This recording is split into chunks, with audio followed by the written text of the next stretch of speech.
Au nom du Père et du Fils et du Saint-Esprit. Amen. Bonjour chers amis, vous tous qui nous suivez sur la chaîne YouTube des Eudistes de la province d'Afrique, Eudipa TV. Nous sommes à un nouveau numéro de notre émission Préparons Dimanche pour présenter les textes des dimanches, découvrir, creuser et se nourrir de la parole de Dieu. Avant de commencer, ouvrons nos oreilles, nos yeux et nos cœurs pour nous laisser travailler par la parole de Dieu.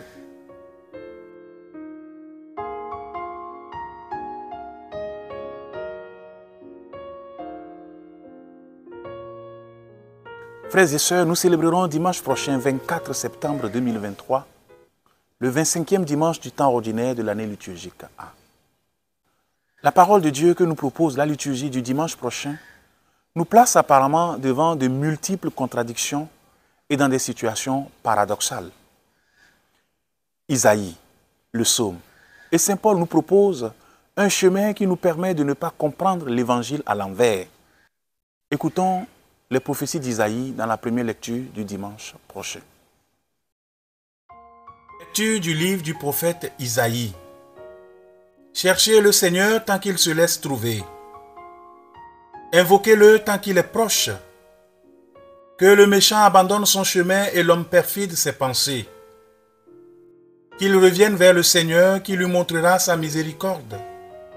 Vers notre Dieu qui est riche en pardon. Car mes pensées ne sont pas vos pensées, et vos chemins ne sont pas mes chemins, oracle du Seigneur. Autant le ciel est élevé au-dessus de la terre, autant mes chemins sont élevés au-dessus de vos chemins, et mes pensées au-dessus de vos pensées. Parole du Seigneur. Il y a un paradoxe dans ces propos qui nous invite à chercher un Dieu encore introuvable, à connaître un Dieu encore introuvable. Car, où devrions-nous chercher Dieu sinon dans ses voies? Ou comment le connaîtrons-nous si ce n'est en apprenant à connaître ses pensées? Et pourtant, alors que nous sommes poussés à le chercher, on nous dit expressément que ses pensées et ses voies sont aussi élevées au-dessus des nôtres que les cieux sont au-dessus de la terre. Par ailleurs, le texte ne dit pas « rechercher le bonheur ». Il ne dit pas « rechercher la paix ». Il ne dit pas « rechercher la joie ». Bien des gens recherchent la joie, la paix, le bonheur. Chers frères et sœurs, si vous avez l'esprit, vous aurez le fruit de l'esprit. Et vous n'aurez pas de fruit sans l'esprit lui-même. On n'a pas de mangue sans l'arbre, sans le manguier. Cette distance infinie qui sépare le ciel et la terre est une image très parlante pour nous dire que Dieu, décidément, est tout autre. Et pourtant, ce Dieu est aussi proche. Cherchez-le tant qu'il se laisse trouver. Invoquez-le tant qu'il est proche. Déjà là, nous risquons le contresens. Faut-il entendre? Dépêchez-vous où il pourrait s'éloigner. Il n'existe pas le temps où Dieu ne se laisse pas trouver. Le temps où Dieu ne serait pas proche. C'est toujours nous qui nous éloignons de Dieu. Le Seigneur est proche de ceux qui l'invoquent. De tous ceux qui l'invoquent en vérité, nous dit le psaume de méditation du dimanche prochain. Suivons attentivement. Psaume 144. Proche est le Seigneur de ceux qui l'invoquent. Chaque jour je te bénirai, je louerai ton nom toujours et à jamais. Il est grand le Seigneur, hautement loué, à sa grandeur il n'est pas de limite.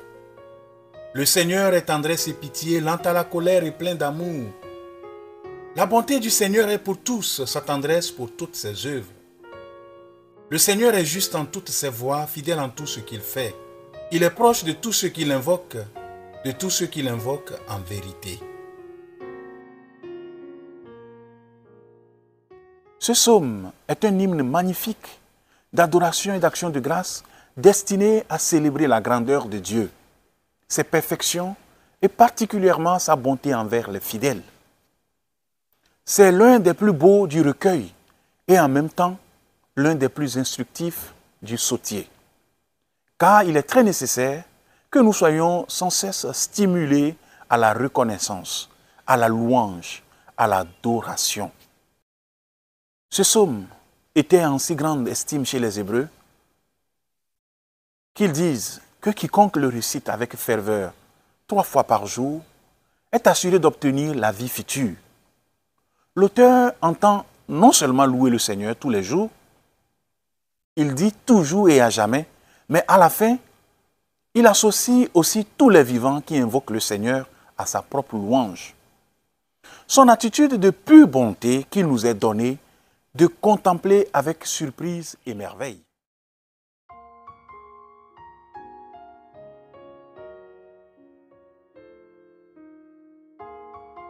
Lecture de la lettre de Saint Paul apôtre aux Philippiens.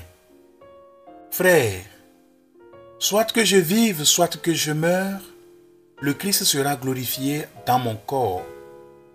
En effet, pour moi, vivre, c'est le Christ et mourir est un avantage. Mais si en vivant en ce monde, j'arrive à faire un travail utile, je ne sais plus comment choisir. Je me sens pris entre les deux. Je désire partir pour être avec le Christ, car c'est bien préférable. Mais à cause de vous, demeurer en ce monde est encore plus nécessaire. Quant à vous, ayez un comportement digne de l'évangile du Christ. Parole du Seigneur. Dans le texte que nous venons d'écouter, Paul exprime depuis sa prison que Christ sera glorifié en lui, soit par sa vie, soit par sa mort. Appelé à comparaître devant César, sa vie pourrait lui être ôtée par le jugement de l'empereur. Humainement parlant, son sort était tout à fait incertain. Plusieurs passages de l'épître font allusion à ce fait. Le chapitre 1, chapitre 2 et le chapitre 30. Mais vivant ou mourant, Paul avait maintenant ses regards dirigés plus sur le Christ que sur l'œuvre elle-même. Pour lui, vivre était Christ. Mourir était un gain, car en mourant, il serait avec Christ.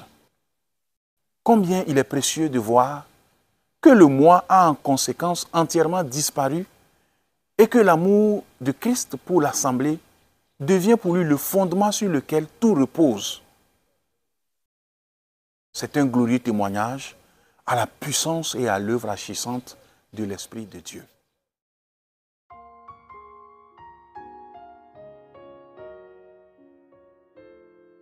Évangile de Jésus-Christ selon saint Matthieu. En ce temps-là, Jésus disait cette parabole à ses disciples. Le royaume des cieux est comparable au maître d'un domaine qui sortit dès le matin afin d'embaucher des ouvriers pour sa vigne. Il se mit d'accord avec eux sur le salaire de la journée. 1 denier, c'est-à-dire une pièce d'argent, et il les envoya à sa vigne. Sorti vers 9 heures, il en vit d'autres qui étaient là, sur la place, sans rien faire. Et à ceux-là, il dit, « Allez à ma vigne, vous aussi, et je vous donnerai ce qui est juste. » Ils y allèrent. Il sortit de nouveau vers midi, puis vers 3 heures, et fit de même. Vers 5 heures, il sortit encore, en trouva d'autres qui étaient là, et il leur dit, « Pourquoi êtes-vous restés là toute la journée sans rien faire ?» Ils lui répondirent, « Parce que personne ne nous a embauchés. » Il leur dit, « Allez à ma vigne vous aussi. » Le soir venu, le maître de la vigne dit à son intendant, « Appelle les ouvriers et distribue le salaire en commençant par les derniers pour finir par les premiers. » Ceux qui avaient commencé à 5 heures s'avancèrent et reçurent chacun une pièce d'un denier. Quand vint le tour des premiers, ils pensaient recevoir davantage. Mais ils reçurent, eux aussi, chacun, une pièce d'un denier. En la recevant, ils recriminaient contre le maître du domaine. Ceux-là, les derniers venus, n'ont fait qu'une heure et tu les traites à l'égal de nous, qui avons enduré le poids du jour et la chaleur. Mais le maître répondit à l'un d'entre eux, « Mon ami, je ne suis pas injuste envers toi. N'as-tu pas été d'accord avec moi pour 1 denier ? Prends ce qui te revient et va-t'en. Je vais donner au dernier venu autant qu'à toi.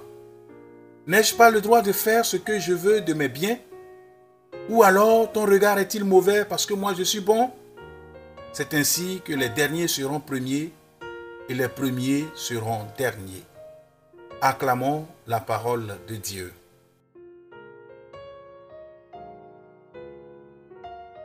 Dans l'évangile que nous venons d'écouter, Jésus ne propose pas un modèle économique ou une méthode de management, mais il met l'accent sur l'agir de Dieu et sur le royaume. Il y a à nos yeux la démesure dans cette parabole pour révéler le visage de Dieu qui nous aime avec démesure. Il y a surtout de l'infini, de l'absolu.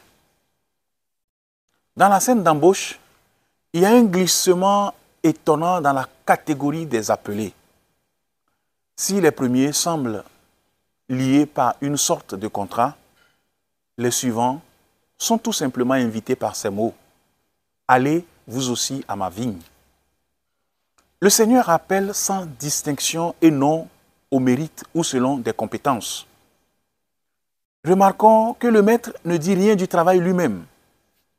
Jésus nous présente un Dieu dont le seul souci est d'appeler et d'accueillir dans son royaume. Car la vigne, c'est le royaume. Oui, et aussi partout où vivent des hommes. Chacun d'entre nous est appelé à être membre du royaume. Allez vous aussi à ma vigne. Nous l'entendons pour nous le dimanche prochain. Dans cette parabole et dans tout l'évangile, il nous dit qu'aucune de nos infidélités ne lasse la fidélité de Dieu et qu'il attend l'heure où nous serons enfin prêts à rejoindre ceux et celles qui travaillent à sa vigne. L'amour absolu du Père, sa tendresse et sa miséricorde passent aussi par nos mains, nos yeux, notre cœur, nous dit Saint Jean-Eudes. Le moment est là de nous demander comment nous pouvons faire vivre le royaume, d'abord dans nos familles, notre société, mais aussi dans l'Église qui est le signe du royaume. Ceux qui déjà y travaillent pourront être rejoints à toute heure si l'appel du Seigneur résonne en vous. Les chantiers autour de nous, dans la société et dans l'Église sont nombreux et il n'est jamais trop tard. Le Seigneur nous appelle non à être des consommateurs, mais des ouvriers et mieux des serviteurs. Si l'Évangile nous rappelle que nous sommes appelés, il souligne fortement aussi que nous ne pouvons travailler à la vigne que si nous y sommes envoyés. Aller à ma vigne est un envoi. Il y a une urgence pour chacun de discerner avec humilité et obéissance et de se poser la question, où le Seigneur m'envoie-t-il?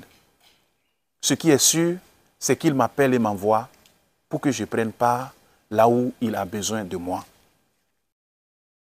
Sur l'autel, Jésus nous donne sa vie et nous sommes associés à sa mort et à sa résurrection. Ce don est gratuit. Acceptons d'être appelés et envoyés par le Seigneur pour faire l'expérience du service comme une grâce, un bonheur, une plénitude pour annoncer et témoigner que la bonté du Seigneur est pour tous, sa tendresse pour toutes ses œuvres. Merci d'avoir suivi cette méditation. Que Dieu, dans son amour gratuit pour chacun de nous, vous bénisse, le Père et le Fils et le Saint-Esprit. Amen.